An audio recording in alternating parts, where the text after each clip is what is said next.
어제 우리가 그 로마서 8장 1, 2절 말씀을 읽고 들으면서 이제 정죄가 결코 없다. 정죄를 안 받는다. 뭐 정죄를 받아도 이기게 하신다 정도가 아니라 아예 그리스도 예수 안에서는 결코 정죄함이 없다 하신 말씀.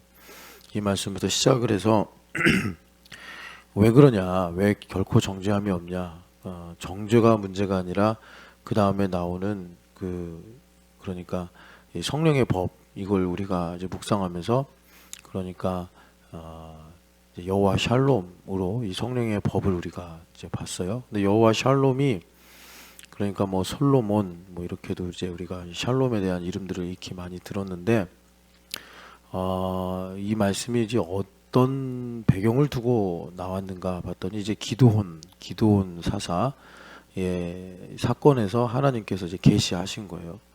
그러니까 여호와 라파 이제 그거는 마라의 쓴물을 배경으로 하나님께서 계시하셨고 여호와 니시 이거는 하나님께서 아말렉과 전쟁하는 중에 이제 내가 아말렉의 이름을 지우겠다.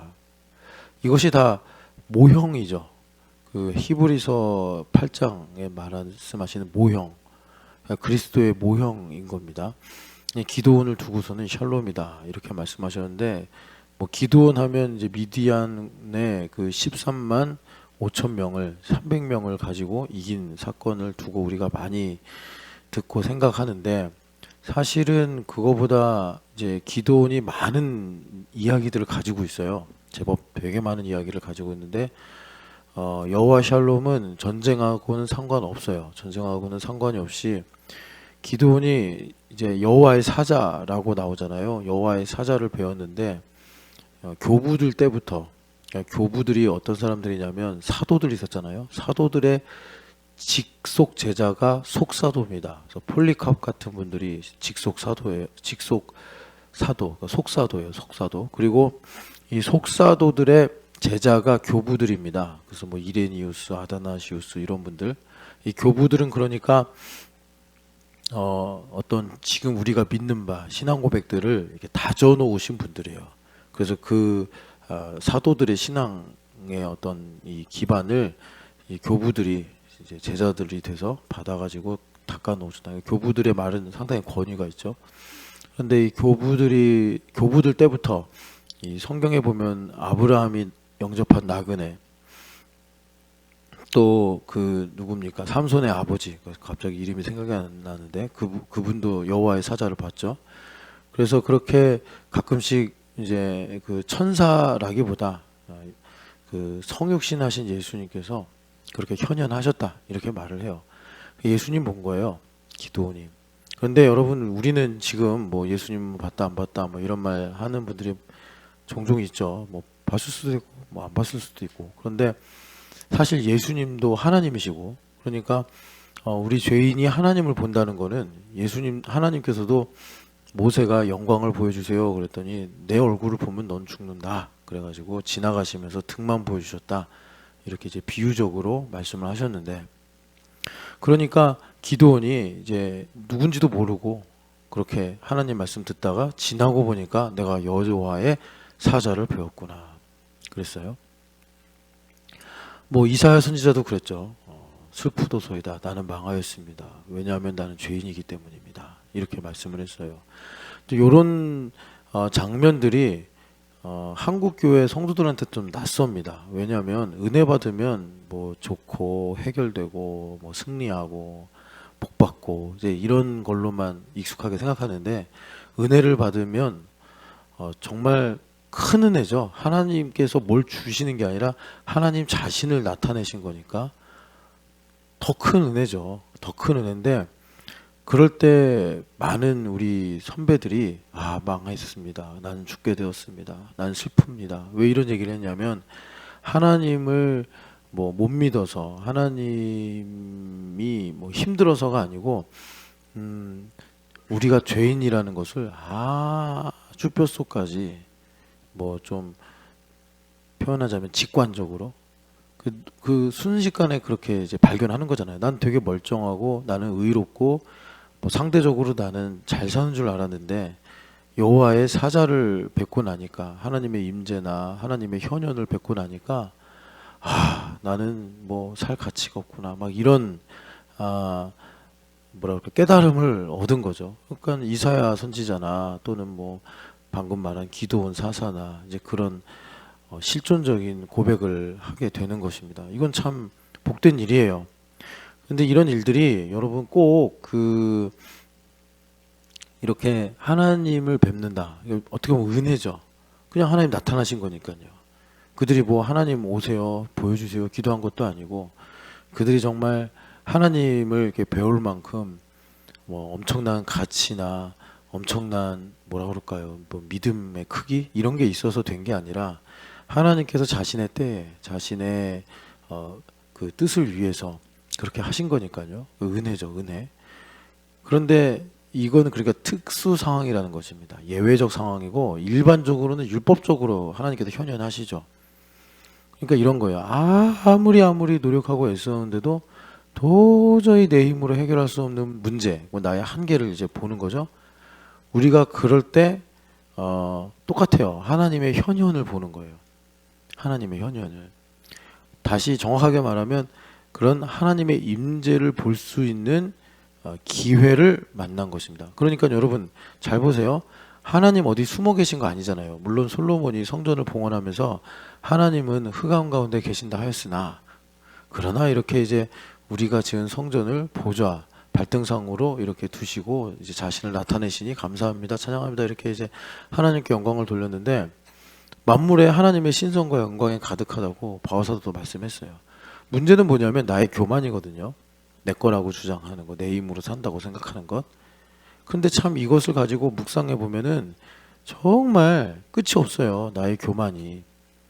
그래서 우리가 하나님께서 만드신 세상 속에 살면서도 하나님을 몰라요. 여러분 뭐 저는 이제 많이 알진 않지만 뭐 이제 고흐가 그린 그림이 있을 거 아니에요. 그 고흐만의 그림만 있는, 고흐의 그림만 있는 미술관에 갔어요. 그래서 뭐 여러 가지 그림을 봐요. 근데 고흐를 몰라. 뭐 그림이 좋구나, 뭐 이 정도. 그림 못 그렸네, 뭐 또 이런 생각도 할 수 있겠죠, 문외 아니면. 근데 나중에 보니까 그게 다 고흐 그림들이었더라. 그러니까 우리가 하나님 지으신 세상에 살면서 하나님을 감사하지도 않고 하나님을 영화롭게도 하지 않아요. 왜? 우리가 스스로 지혜 있다 하나 마음이 어두워져서 우리가 그 하나님 지으신 하나님을 몰라본다. 그러니까 내 한계를 본다는 거는 그런 교만이 거의 그 무균실에 들어가듯이 0.001 정도로 이제 최소화되는 겁니다. 우리가 이 육체를 가지고 있기 때문에 완전히 내 힘으로 살겠다, 이게 없어질 수는 없어요.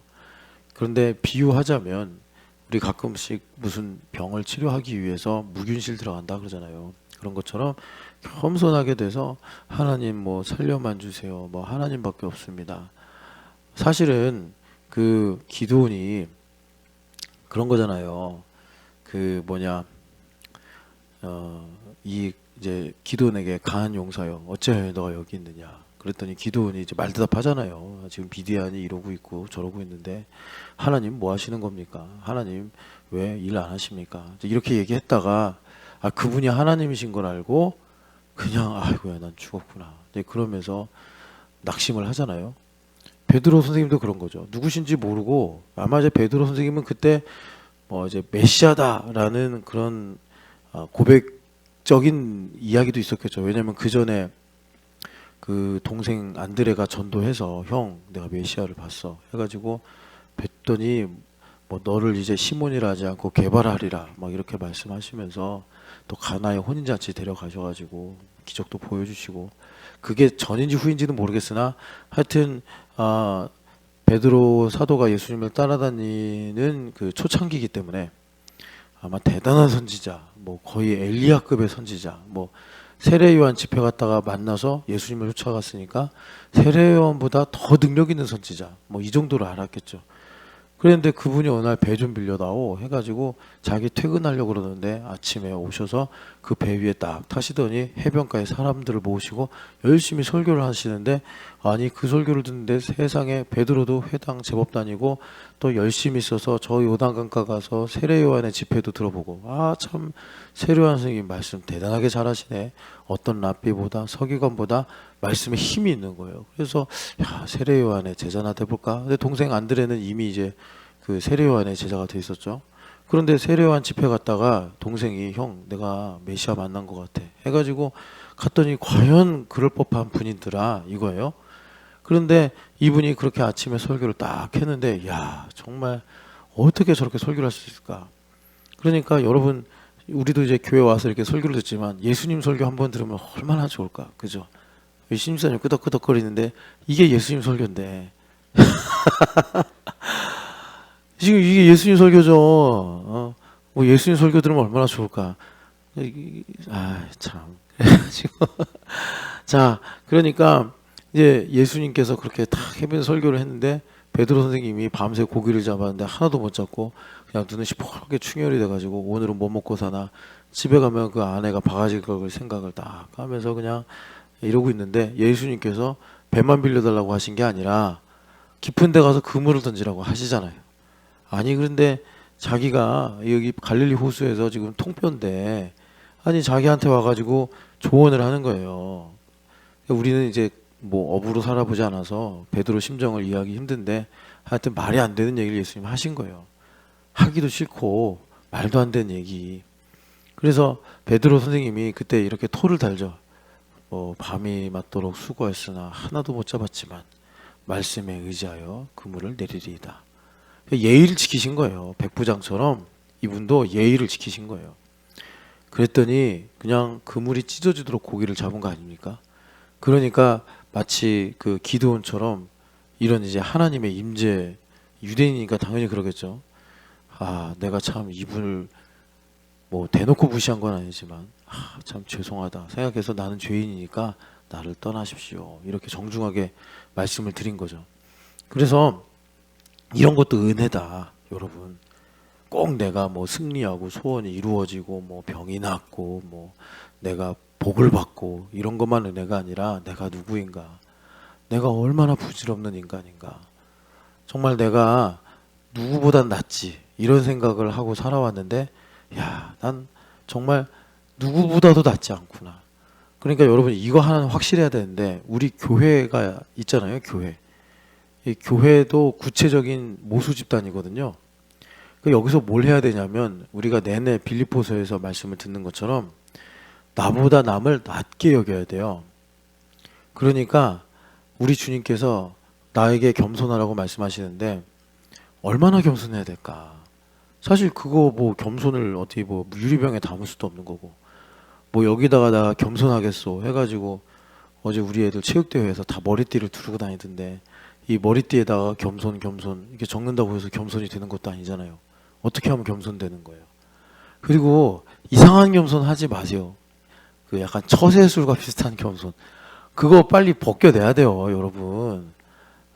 그거 다 우리끼리 알아요. 그 사회적 기호로, 아, 이 사람이 지금 아닙니다, 괜찮습니다, 근데 이게 다 방어 기제인 거 알아요. 그러니까 우리 이제는 여기 예수님 믿으려고 온 자리인데 뭐하러 세상처럼 그러고 삽니까? 그렇다고 무례하게 행동하자 이건 아닌데, 정말 진리를 가지고 살아야죠. 그러니까 겸손은 뭐냐? 아, 최소한 이 교회 사람들은 나보다 낫다. 얼굴이 어떻게 생겼든, 학벌이 어떻든, 성격이 어떻든, 재산이 어떻든, 뭐가 어떻든, 직업이 뭐든, 나이가 몇 살이든, 뭐 신앙의 경력이 어떻게 되든, 이 교회 사람들은 나보다 낫다. 그게 예수님을 내 몸에서 존귀히 여기는 겸손의 최소값이에요. 그러니까 여러분들이 길 가다가 허영실 집사님을 딱 만났어요. 또 만났네 이러면 그 겸손이 없는 거예요. 귀인이야 귀인. 허영실 집사님 만나면 반갑다고. 여러분 한번 겸손해져 봐요. 진짜 겸손이 아니라 진짜 가난해져 봐요. 가난해져 봐. 그러면 이렇게 나 말고 다른 사람을 만날 때 너무 반갑고 너무 다행이라는 생각이 들어요. 여러분 이런 거 경험 안 해보셨어요? 진짜 내가 기도원이 아이고 난 죽게 됐습니다. 그런 이제 구절이 있잖아요. 사사기에. 그런 순간을 맞이하면 정말 그냥 교회 사람들이 이제 멀리서 가. 내 뒷모습만 보여. 그래도 참 행복하고 마음이 넉넉하고 그래요. 그런다고. 그런데 내가 좀 부유해지고 내가 아직 하나 예수님께서 야 깊은 데 가서 그물을 던져봐라 하면 딱 눈빛으로 뭔 소리 하는 거야 지금 이런 상태가 있죠. 근데 우리가 차마 예수님께 그렇게 못하고 그런 게 이제 뭐냐면 이런 거죠. 또 만났네. 그게 있다니까요. 예, 여러분. 그래서 참 이제 우리가 이렇게 살면 오늘 우리 야고보서 읽었는데 성령 하나님께서 시기하게까지 우리를 사모하신다. 강력한 열망을 갖고 계신다라는 말씀인데 그거하고 충돌해요. 그래서 결과적으로 성령 하나님께서 일을 못 하시는데 그러면 성령 하나님께서 꽂아 놓은 보릿자루처럼 일을 안 하고 계시느냐? 아니요. 나를 태워버리세요. 불로 태워버리신다고. 그래서 지금 여기 우리가 읽었던 야고보서 4, 5절 말씀과 같은 내용이 하나님은 소멸하시는 불이시니라. 그렇게 되는 거예요. 여하튼 간에 그래서 이 기드온 이야기 하다가 이제 여호와 샬롬이 나왔다. 그러니까 하나님께서 뭐라 그러신 거죠? 기드온이 망했습니다. 나는 죄인인데 하나님을 배웠기 때문입니다. 그랬더니 하나님께서 아니다. 내가 너를 그렇게 힘들게 하려고 온 게 아니다 하시면서 여호와 샬롬이니라 이렇게 말씀을 하신 거예요. 이 여호와 샬롬이 대표적으로 아까 우리가 어제 읽었던 로마서 8장 1, 2절 말씀에 우리에게는 죄와 사망의 법이 아니라 생명의 성령의 법으로 해방되었기 때문에 우리는 죄에서 결코 정죄함이 없다라고 이제 말씀하신다. 그래서 예수님께서 부활하신 다음에 제자들한테 부활의 소식을 전해야 되잖아요. 일성으로 하신 말씀이 평강하라. 평안을 주시고 그리고 성령을 받으라.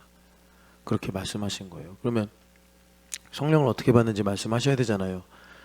누가복음 버전에는 이렇게 말씀하셨죠. 내가 약속한 것이 이루어질 때까지 너희들이 예루살렘에서 어디 딴 데 가지 말고 모여 기도해라. 이렇게 말씀했고 요한복음 버전에서는 뭐라고 그랬냐면 너희들이 다른 사람의 죄를 사하면 사하여질 것이요 그대로 두면 그대로 있으리라. 이렇게 말씀했어요. 그러니까 어떻게 되는 거죠? 우리가 서로의 발을 닦아주고 서로를 격려하고 축복할 때 말하자면 성령 하나님께서 오셔서 나의 삶에 여호와 샬롬을 이루어 주시는 것입니다. 그래서 여러분 우리가 인생 살면서 많은 문제를 만나는데 이건 사실 죄 때문에 되어진 결과죠. 걱정하고 염려하고 그러는 거예요. 그래서 걱정하고 염려하는 게 정죄를 받고 있는 거란 말이에요. 그러면 우리가 걱정과 염려가 생길 때 어떻게 해야지 정상이죠? 정죄가 없는데 왜 정죄가 있지? 하면서 문제는 뭐예요? 내가 그리스도 밖에 있나? 내가 그리스도로부터 멀어졌나? 이렇게 생각하면서 이제 예수님을 더 가까이 이제 따라가고자 하는 마음을 갖는 것이 순리죠. 그래서 이런 겁니다. 여호와 샬롬은 뭐냐? 기드온이 이제 하나님을 뵙고 자기를 깊이 성찰하게 됐어요. 그래서 나는 망하였다, 슬프도다. 이럴 때 하나님께서 두려워하지 말라 하시면서 정죄를 안 하신 거죠. 하나님은 정죄가 없으신 분이잖아요.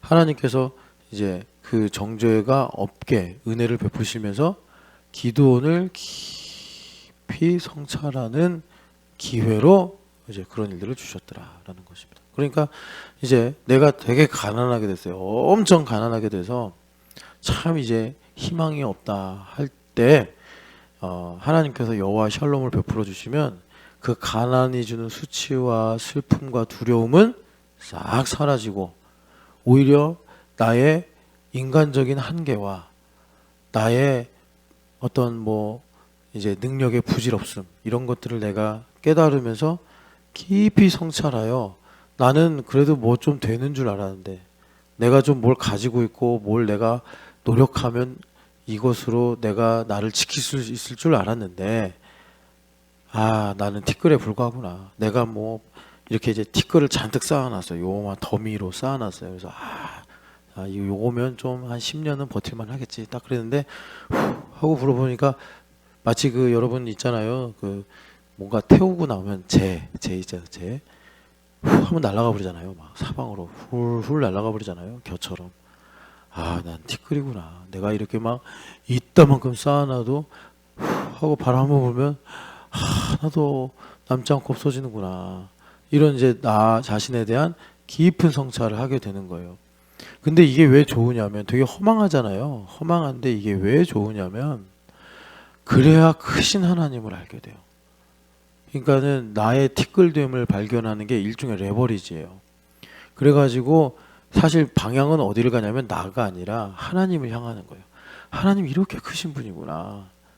우리 죄 때문에 이럴 수밖에 없어요. 죄만 없었으면 그냥 뭐 내가 티끌인 거 당연히 그냥 상식으로 알고 있고 하나님 크신 거 당연히 상식으로 알고 있는데 하나님을 떠나서 내 힘으로 살려고 그러니까 내가 아직 건강하니까 내가 아직 뭐 기회가 있다고 생각하니까 이거 갖고 고민하고 애쓰고 수고하고 이러는 거예요. 그래서 여러분 이 여호와 샬롬 성령 하나님의 법이 나를 하나님께서 성찰하게 하시는데 물론 하나님께서 제가 볼 때는 아까 예외적 상황으로 직관적인 그 통찰, 이제 은혜로 나를 성찰하게 하실 수도 있어요. 하나님께서. 그런데 우리 율법하에 사니까 뭐 한 8할에서 9할 정도는 율법적으로 이렇게 나를 성찰하게 하신다고요. 그리고 그게 우리한테 복돼요. 왜냐하면 우리는 그 율법으로 배우는 게 쉬워요. 은혜로 이렇게 배우잖아요. 그러면 그 송경민 목사님이 오죽하면 그 찬양 가사에 썼겠어요. 당연한 줄 알고 당연한 건 줄 알았는데 다 지나고 봐서 당연한 것이 아니었구나. 그 당연한 것이 아닌 걸 나중에 안다고. 옆에 누가 있어요. 당연한 줄 알아. 근데 그 사람이 사라지고 나서야 당연한 게 아니었구나. 인생이 이렇다니까요. 그래서 여러분 주님께서 뭐 필요에 따라 율법적으로도 우리에게 은혜를 주시고 또 은혜로도 또 은혜를 주시는데 여러분 둘 다 은혜라는 것을 기억하시고 오늘 우리에게 이렇게 일꾼이 되라고 연초부터 계속 말씀하시는데 이 일꾼이 되기 위해서 자유를 말씀하시고 이 자유의 어떤 깊이, 이 자유의 풍성함, 무서운 일을 만나도 내가 담대하고 절망적인 상황에 우겨싸여도 내가 소망을 가질 수 있는 자유. 그 자유를 위해서 주님께서 오늘 또 이번 주간에 성찰에 관한 말씀을 주시더구나. 이거 여러분 아시고 그 여호와 샬롬을 사모하시기를 축복합니다.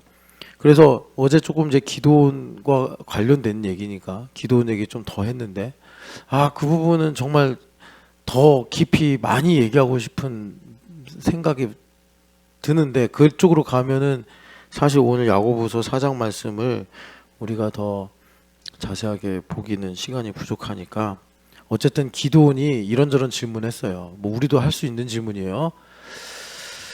제가 이렇게 보면 다 우리 교회 사람들 그런 거 다 가지고 있어요. 다 다양하지만 다르지만 기도원도 왜 나에게 이런 문제가 있습니까? 한 것처럼 우리 다 그런 문제 있어요. 근데 그거는요 참 복이에요. 여러분들이 그런 질문 할 수 있는 거.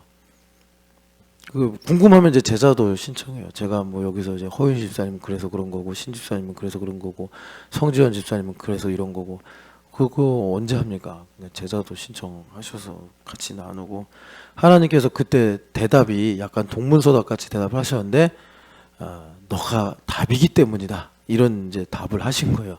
너가 답이기 때문이다. 그래서 뭐 기도원이 이제 살면서 평생 묵상했겠죠. 뭐 또 전쟁에 승리하면서도 조금 이제 알았을 법하고 그러면서 하나님께서 이제 힌트로 주신 게 뭐냐면 이거죠. 미디안 사람들이 13만 5천 명이란 말이에요. 그래서 성경에 보면은 계속 회자되는 승리 중에 하나가 뭐지 히스기야의 승리는 유대 말년이니까 이제 회자가 잘 안 되고 애굽인들을 그 홍해에 빠뜨리신 거 대승이잖아요. 그거 가끔 회자되고 시편에 보면 그리고 또 어디가 회자되냐면 요 미디안의 승리, 대단한 승리잖아요. 13만 5천을 뭐 한 원래 3만 명 모였었잖아요. 그럼 이제 10배 정도 되니까 아니야. 3만 아니야. 한 3배? 4배. 4배 정도 되니까 이길 만하다. 뭐 하여튼 인간이 그래. 4배 정도 되는 군대를 이긴 것도 참 은혜인데 하나님께서 다 아시는 거예요. 요 녀석들 3만 가지고 전쟁하고 이기게 하시면 우리가 이겼다. 이럴 것 같으니까 이제 2만 명 돌려보내시고. 그래서 10,000명 갖고 전쟁을 하려고 그러는데 이것도 안 된다는 거예요. 한 13배 정도 되는데 이렇게만 해도 사실 수학적으로는 하나님의 은혜 없으면 이길 수 없는 건데도 우리가 용감하고 우리가 잘 썼기 때문이야. 또 요따구로 생각한다고. 인간이 그래요. 인간이.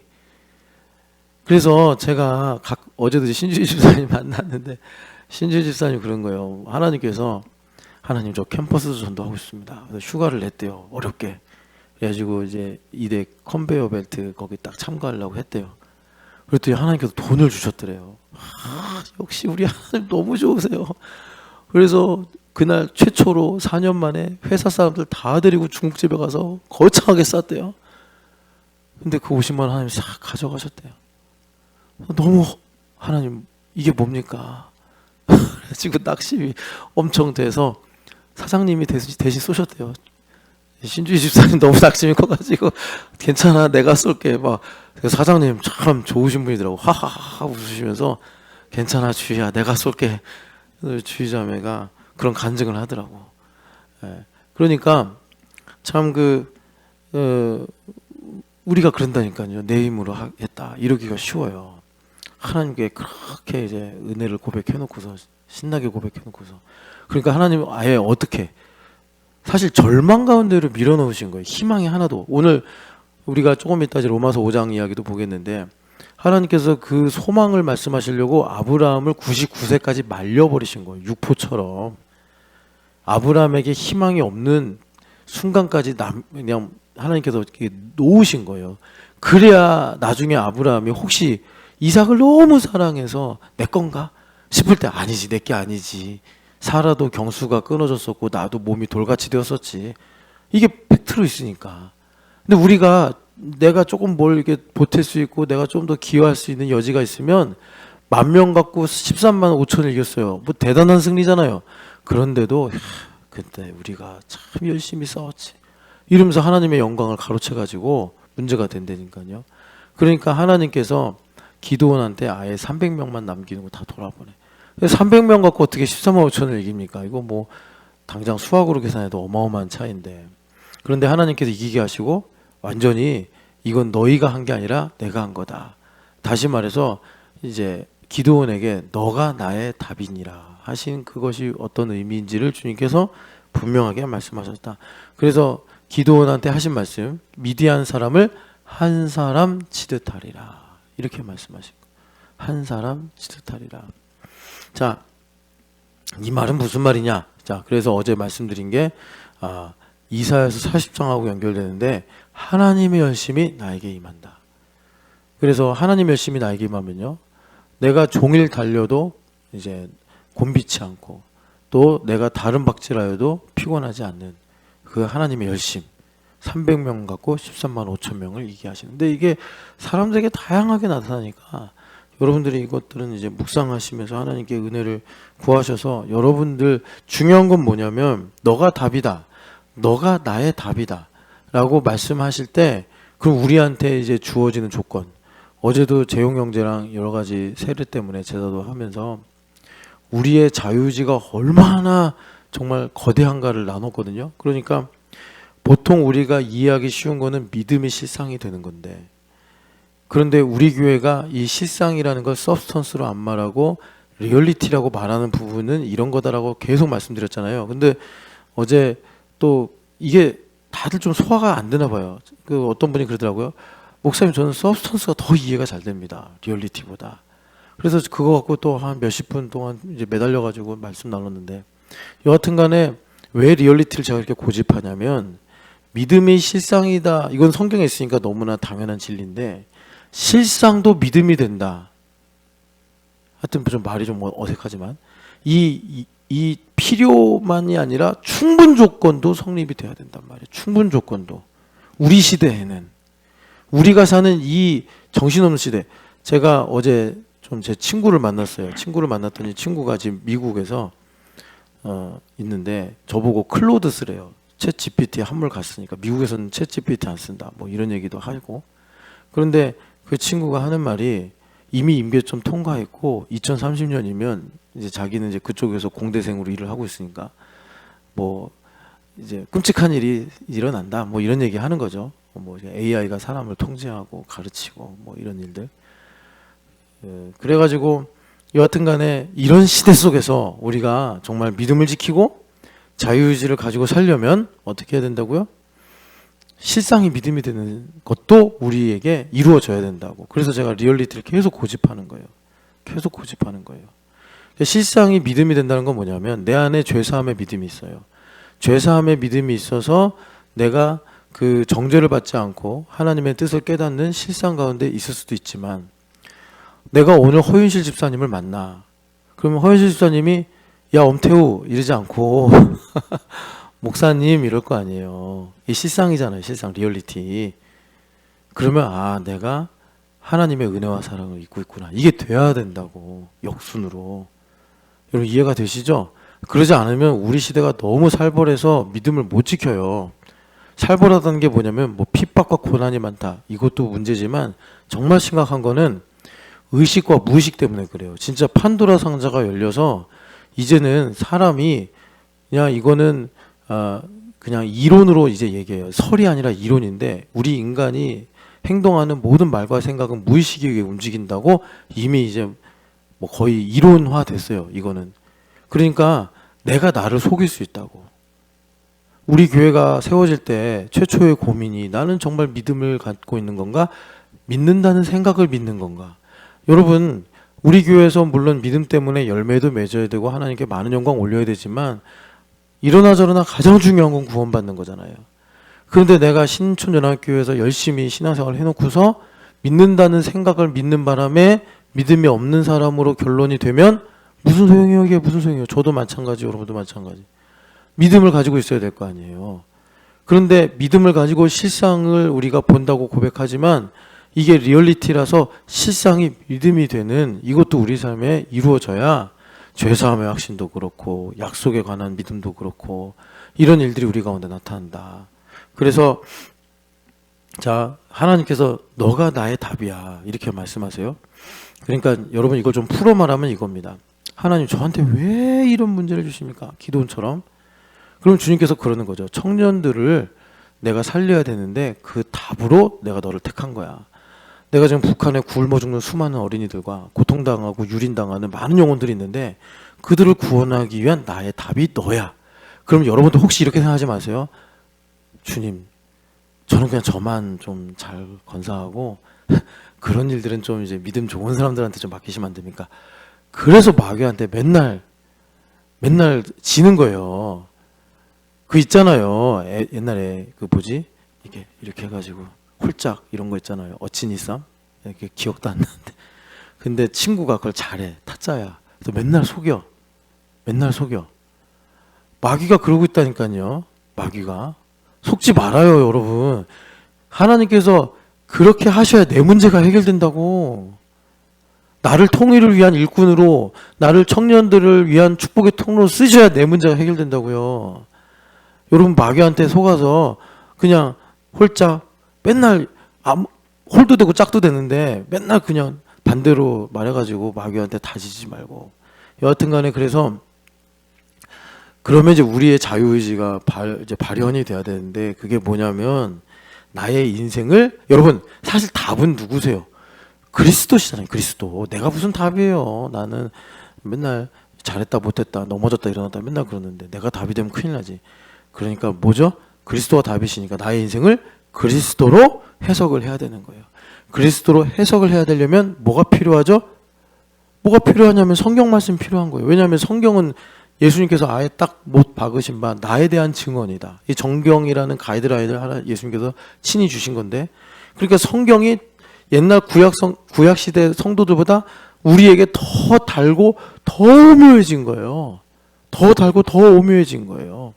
그래서 우리가 이 성경 말씀을 통해서 나의 인생의 모든 일들을 그리스도로 해석하게 될 때 마침내 하나님께서 너가 나의 답이다고 하신 이 말씀이 우리 가운데 이제 복되게 나타나고 이루어진다. 저는 이 일이 반드시 우리 신촌연합교회에 여러 가지 이 꽃들처럼 만개될 줄 믿습니다. 저는 믿어요. 그러니까 여러분들도 좀 믿으세요. 믿으라고. 여기 보면 모플랜치 아저씨 또 오늘 마라톤 하려고 집에서, 아니 마라톤 하면서 또 이거 들으면서 또 마라톤 하고 있는지도 모르겠네. 여기 보니까 누구냐 이 사람, 지현, 전지현 집사님인 것 같은데. 아, 파이오니아, 전일준 집사님, 꽃이 펴야죠. 박소영, 조희진 집사님도 와 계시네. 조희진 참 존경합니다. 조희진 집사님 참 캘리포니아에 계신데 캘리포니아 기름값이 5배로 올랐다면서요? 어떻게 해요? 우리나라도 참 이 기름값이 올라서 힘든데, 근데 참 조희진 집사님 이렇게 예배도 나와주시고 감사합니다. 참 우리 성도님들 훌륭하신 분들이에요. 다 보면 너무 훌륭해. 뭐 항상 이 붙박이로 계시는 노재 어머니, 최경희 어머니 꽃 피십니다. 우리 유선미 어머니도 마찬가지고 꽃 피십니다. 자, 그래서 이제 여호와 샬롬을 우리가 봐야 되는데, 자, 로마서 5장을 보고서 이제 우리 야고보서로 다시 잠깐 돌아올게요. 뭐 때문에 그러냐면, 그러니까 뭐가 우리를, 그러니까 샬롬, 여기 5장 보면은 1절 한번 읽어보겠습니다. 그러므로 우리가 믿음으로 의롭다 하심을 받았으니 우리 주 예수 그리스도로 말미암아 하나님과 화평을 누리자. 그러니까 여호와 샬롬이 우리에게도 이루어진 거예요. 그래서 그 샬롬으로 인해 무슨 일이 생겼냐면, 우리가 믿음으로 서 있는 이 은혜의 들어감을 얻어서 하나님의 영광을 바라본다, 이렇게 말씀하는 거예요. 그러니까 나는 죽게 됐구나 하는 그 순간조차도 하나님의 영광을 바라보는 지성소가 됐는데, 여러분 이 말씀 딱 보면 히브리서 4장 16절, 우리의 그 아픔을 체휼하시는 대제사장 예수님으로 말미암아 담대하게 우리가 은혜의 보좌 시은소로 들어간다. 어떻게 뭐 때문에요? 때를 따라 돕는 은혜를 얻기 위하여. 그 말씀이에요.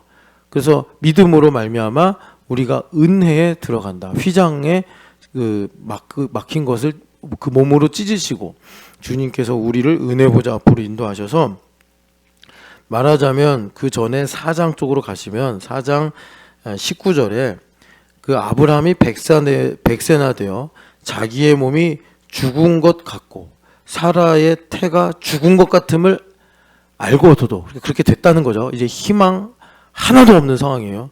그런 가운데서도 그 아브라함이 은혜로 들어갔기 때문에, 은혜 보좌 앞에 갔기 때문에 하나님께서 믿음을 견고하게 하셨다, 이거예요.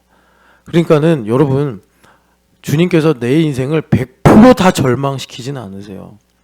그런데 하나님께서 딱 쓰시려고 한 가지만 집요하게 느껴질 정도로 절망 가운데 두십니다. 왜? 이거를 하나님께서 말하자면 우리 아이들이 맨날 하는 수적 사고에 꼭지로 잡으셔가지고 내 인생을 요즘 말로 하드캐리 하시려고 하는 거예요. 그 하나를 완전히 절망 가운데, 나머지는 다 그래도 다 주세요. 뭐 좀 부족하고 좀 과하고 이런 게 있긴 한데 그 하나는 하나님 꽉 잡으세요. 그래가지고 지금 아브라함을 통해 우리한테 말씀하신 것처럼 완전히 절망 가운데 두시는 거예요. 그래서 하나님만 바라보게 하시는데, 중요한 건 우리가 여호와 샬롬 가운데 있다는 거예요. 그래서 우리가 하나님께 아뢰고 하나님을 바라보면 하나님께서 때를 따라 돕는 은혜, 그게 음성이 될 수도 있고 그것이 하나님의 어떤 또 은사가 될 수도 있고, 이런 일들로 주님께서 우리에게 주셔서, 여기서 중요한 거예요. 여기 8절 같이 읽어보겠습니다. 우리가 아직 죄인 되었을 때 그리스도께서 우리를 위하여 죽으심으로 하나님께서 우리에 대한 자기의 사랑을 확증하셨느니라. 10절 곧 우리가 원수 되었을 때에 그의 아들의 죽으심으로 말미암아 하나님과 화목하게 되었은즉 화목하게 된 자로서는 더욱 그의 살아나심으로 말미암아 구원을 받은 것이니라. 아멘. 아까 전에 우리 시대에 판도라 상자의 뚜껑이 열린 게 뭐냐면 우리 무의식이 이제 노출돼 버렸다는 거예요. 그래서 우리가 그동안은 이 의식을 가지고 나의 행동과 나의 모든 말들을 설명할 수 있었는데 이제는 무의식이 열려버렸기 때문에 무슨 말이냐? 우리가 조작 가능해졌다. 정말 이게 내가 좋아해서 좋아하는 걸까? 내가 정말 이걸 원해서 내가 지금 선택한 걸까? 의심될 수밖에 없는 시대를 우리가 살고 있단 말이에요. 수많은 문명의 이기와 여러 정말 차고 넘치는 지식거리 때문에 우리가 그렇게 자신할 수 없는 자아를 잃어버린 시대를 살아가고 있다고요. 그래서 여러분들 아시겠지만 그 계시록 18장에 상인들의 품목이 쭉 나오잖아요. 그 중에 마지막이 사람들의 영혼까지 나온다고. 우리가 그런 시대를 살고 있단 말이죠.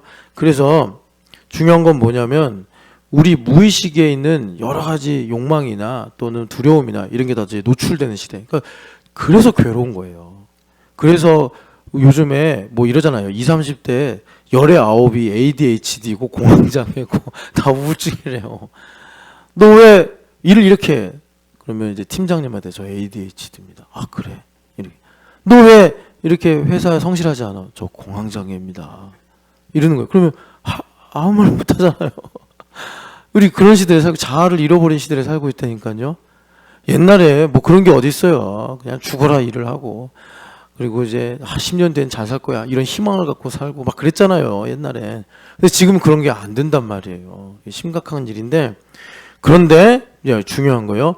우리가 하나님과 여호와 샬롬을 가지고 있으니까 우리가 무의식에 들어가도 이제 무섭지 않아. 왜? 여호와 샬롬 하나님께서 평강으로 지키시기 때문에 담대할 수 있어요. 그래서 하나님께서 뭘 고치시는 거예요? 죄인 되었을 때, 원수 되었을 때 우리 의식, 우리 수면 아래에 있는 이 무의식에 있는 혼돈들 이걸 다 평정하시는 거예요. 이 물속에 있는 나의 두려움과 이런 것들 뭐 성경에 보면 리워야단 뭐 바다에 사는 용 막 이렇게 나오잖아요. 그런 것들을 하나님께서 완전히 그러니까 처단하시고 단도리 치신 다음에 나의 삶에 주님께서 이제 영원한 가치들을 새롭게 빌드업을 하시는 거예요. 그래서 화평이 이렇게 중요한 거라. 여하튼 간에 그래서 주님께서 이 일들을 이루시려고 그 내가 예수님을 알기도 전에 아직 내가 하나님의 반감에 사무쳐서 에베소서의 말씀처럼 허물거지로 죽어서 공중권세 잡은 자를 따라다니면서 이게 죄인지도 모르고 살았을 그 뭐랄까 흔적들이 내 지금 무의식 가운데 있는데 이것들을 주님께서 이제 연단하시고 또 나를 성찰하게 하심으로 주님께서 치료하시는 거예요. 그래서 그거를 여러분 여기 5절 읽어보겠습니다. 소망이 우리를 부끄럽게 하지 아니함은 우리에게 주신 성령으로 말미암아 하나님의 사랑이 우리 마음에 부음받음이니. 중요한 게 그 일을 하는 게 뭐냐면 성령으로 말미암아 우리에게 부어지는 하나님의 사랑이에요. 이게 뭔가 성령으로 말미암아 우리에게 부어지는 하나님의 사랑이 뭐냐? 자, 그걸 좀 풀어 말씀하신 게 고린도전서 2장인데 성령으로 말미암아 우리 가운데 부어지는 하나님의 사랑이 뭐냐면 2장 7절 보시면요. 은밀한 데 있던 하나님의 지혜를 곧 감추어졌던 것을 주님께서 우리에게 드러내시는 거예요. 그게 뭐냐? 내 인생에서 그리스도를 발견하는 거라고요. 그래서 그거를 기록된 바 하면서 하나님이 여기 읽어봅시다. 9절 기록된 바 하나님이 자기를 사랑하는 자들을 위하여 예비하신 모든 것은 눈으로 보지 못하고 귀로 듣지 못하고 사람의 마음으로 생각하지 못하였다 함과 같으니라. 아멘. 성령으로 말미암아 우리 마음에 부어지는 하나님의 사랑이 뭐냐? 봤더니 나의 인생 가운데 밭에 감추인 보화처럼 계시는 그리스도를 내가 발견하는 건데 성령 하나님께서 우리의 눈을 여시고 귀를 여셔서 하나님께서 사랑으로 말미암아 예정하신 바 사랑하는 자들을 위하여 예비하신 것들을 깨닫고 보게 하는 거예요. 그래서 내 안에 사무친 그러니까 세상을 사랑하는 마음, 하나님과 원수된 것을 주님께서 고쳐주셔서 단순히 내가 배가 고프니까 밥 한 그릇 주시고 이거 먹고 배불러라라고 하시는 게 아니라 예수님께서 수가성 여인에게 말씀하신 것처럼 내가 주는 물을 마시면 영원히 목마르지 않도록 그 속에서 솟아나는 샘물이 되게 할 것이다. 정말 요즘 말로 말하면 무의식의 변화까지도 하나님께서 일으켜 주셔서 나로 전천후 인생이 되게 하시는 거예요. 꼭 뭐예요 그거 그 아스팔트 위로만 가는 게 아니라 그 무슨 로드라고 그러죠? 하여튼 그 거친 길도 갈 수 있도록 바다 위로도 걸어가게 하시고 바다를 갈라서라도 바다를 건너게 하시는 이런 믿음을 우리에게 주신다라는 것입니다. 그래서 이것을 지금 바울 사도가 두 가지로 말씀하시는데, 아시는 것처럼 12절에 하나님께서 하나님의 깊은 것을 깨닫게 하시는 걸 두 가지 차원으로 말씀하시는데, 하나님의 깊은 것을 깨닫는 것이 뭐예요? 내 안에 그리스도를 발견하는 거란 말이에요. 그래야지 여러분, 말하자면 여러분 계시록에 보면 셋째 인을 뗄 때 엄청난 인플레이션이 지구적으로 온다고 그랬잖아요. 저는 그 말씀 읽으면서 과연 그런 일이 어떻게 올까 했는데, 이번에 이란 페르시아 전쟁을 보면서 이 호르무즈 해협을 한번 딱 봉쇄함으로 인해서 독일의 농부가 30년 만에 농사를 못 짓고 인도에 있는 수많은 레스토랑들이 다 문을 닫는 걸 보면서, 이렇게 되는구나. 이 글로벌리즘이라고 해야 돼요? 이게 그렇게 좋은 건 아니구나. 그렇게 다 연결시켜놔서 사실은 최저 가격으로 최대치를 우리가 누리고 살 수 있게 만든 세팅이 된 거잖아요. 그래서 지난 베를린 장벽이 무너지면서 30년 넘게 우리가 뭐 다 그런 건 아니지만 우리나라도 거기에 해당되는데 호의호식하고 살았단 말이에요. 예. 그래도 뭐 못 사는 사람들은 여전히 지구상에서 못 살았긴 했는데, 그런데 이런 것들이 이제 정글로 바뀌면서 막 이 글로벌 이 고리들이 다 끊어지면서 지금 뭐 어떻게 어디서부터 막아야 될지 알 수가 없는 상황이 됐잖아요. 그러면 진짜 그 계시록에 있는 세 번째 인을 떼실 때 말씀하신 인플레이션이 오는데, 그때 인플레이션이 8배인가 그래요. 보리 석대에 얼마고 뭐 이런 거, 밀 얼마에 얼마고 이런 거 나오잖아요.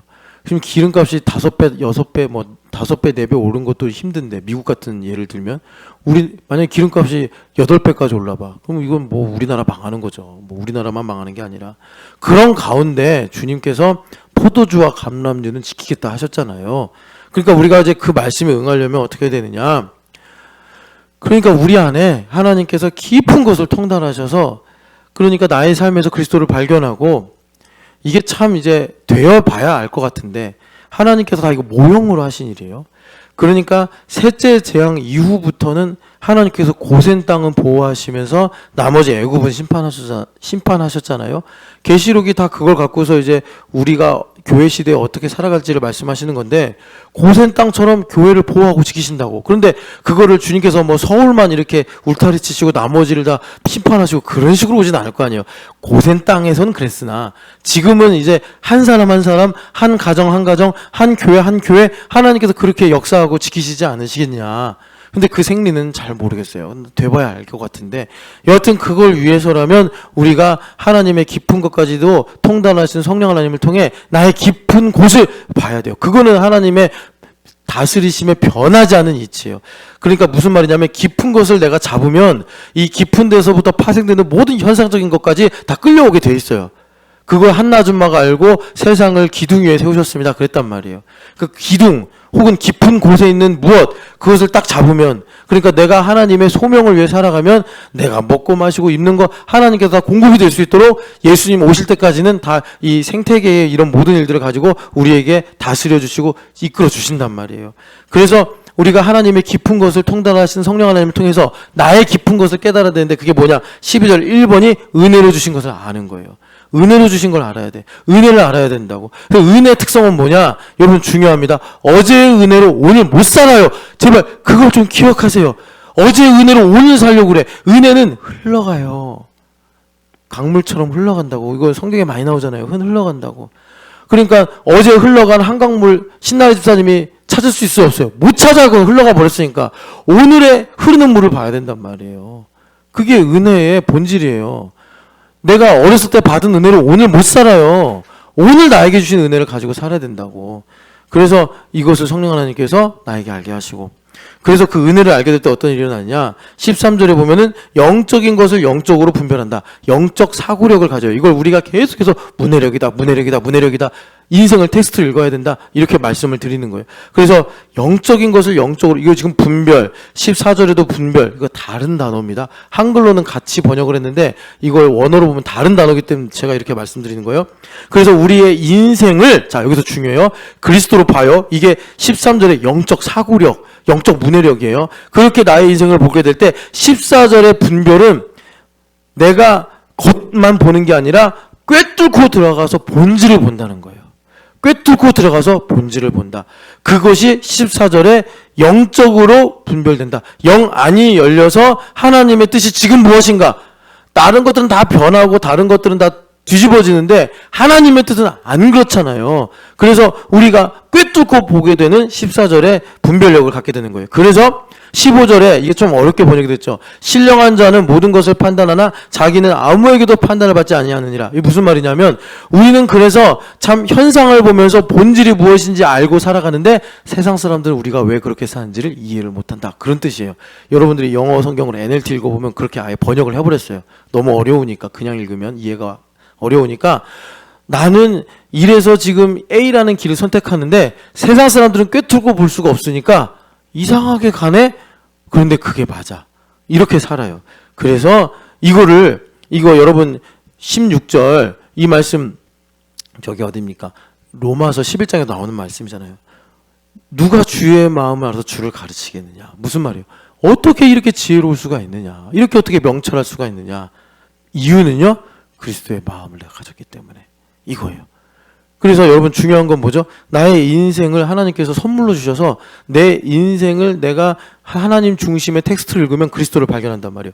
그리스도를 발견한다는 게 뭐예요? 그리스도의 마음을 갖는 거예요. 그러니까 어떻게 되죠?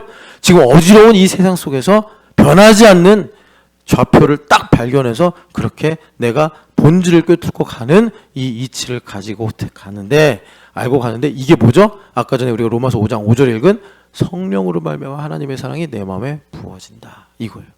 이걸 바울 사도가 여기서 쭉 풀어서 말씀하시는 거예요.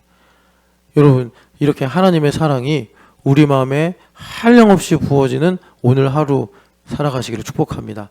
매일이 되시기를 축복합니다. 사랑하는 하나님 아버지, 오늘도 하늘 문을 여셔서 구하는 자에게, 바라는 자에게 하나님 성령 하나님을 한량없이 부어주사 예수님 말씀하신 것처럼 만물이 나의 손에 있는 것은 아버지께서 나에게 성령을 한량없이 부어주기 때문이다 라고 말씀하신 그것이 또한 성전된 우리에게 이루어지게 하여 주시옵소서. 하나님 아버지, 그래서 우리 마음에 나를 부끄럽게 하지 않게 하는 소망이 하나님 나의 삶을 이끌고 또 나의 삶에 힘이 되는 복된 인생 살게 하여 주시옵소서. 부활하신 예수님의 이름으로 기도합니다. 아멘.